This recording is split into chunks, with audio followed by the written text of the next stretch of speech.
السلام علیکم ناظرین، MR نیوز ہیڈ لائنز میں ایک بار پھر آپ کو خوش آمدید کہتے چلیں۔ میں ہوں کنزہ تنویر۔ سابق وزیر اطلاعات و رہنما تحریک انصاف فواد چودھری نے کہا کہ عمران خان کے ایک اشارے پر 125 ارکان اسمبلی نے استعفے امپورٹڈ حکومت کے منہ پر دے مارے۔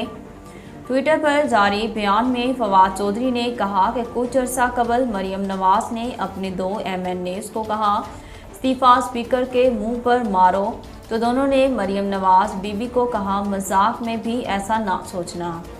ان کا کہنا تھا آج 125 ممبران اسمبلی نے عمران خان کے ایک اشارے پر استعفیٰ امپورٹڈ حکومت کے منہ پر دے مارا۔ یہ غیر معمولی کنٹرول اور مقبولیت کا بے مثال مظاہرہ ہے۔ شہر قائد میں عید کے نزدیک آتے آتے ڈکیت بھی وارداتوں میں تیزی لے آئے۔ شہر میں ڈکیت آزاد اور شہری پریشان ہو گئے۔ کراچی میں کہیں بینک لوٹا جا رہا ہے تو کہیں پیٹرول پمپ، پوش علاقوں میں بھی لوٹ مار جاری ہے۔ شارع نور جہاں تھانے کی حدود میں 8 ملزمان بینک سے 20 لاکھ روپے لوٹ کر بآسانی فرار ہو گئے۔ ڈاکو نے مزاحمت کرنے پر 2 گارڈز کو زخمی کر دیا۔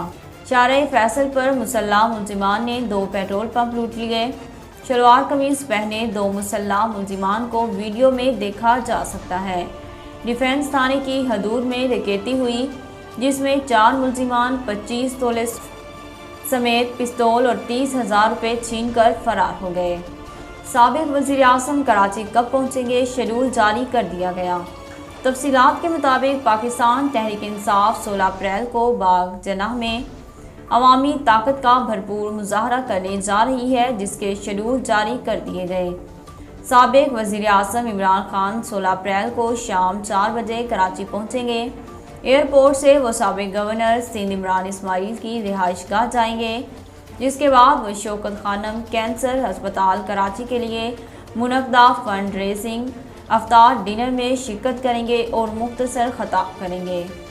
امریکہ میں پاکستان کی سابق سفیر ملیحہ لودھی نے سابق وزیر اعظم عمران خان کے بیرونی سازش کے بیانیے کے حوالے سے رد عمل کا اظہار کیا۔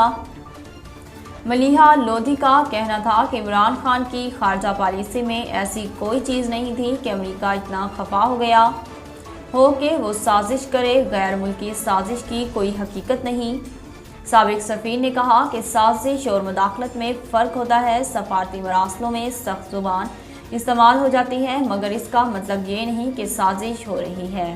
ناظرین، اب تک کے لیے اتنا ہی۔ مزید خبروں اور اپڈیٹ کے لیے دیکھتے رہیے MR نیوز۔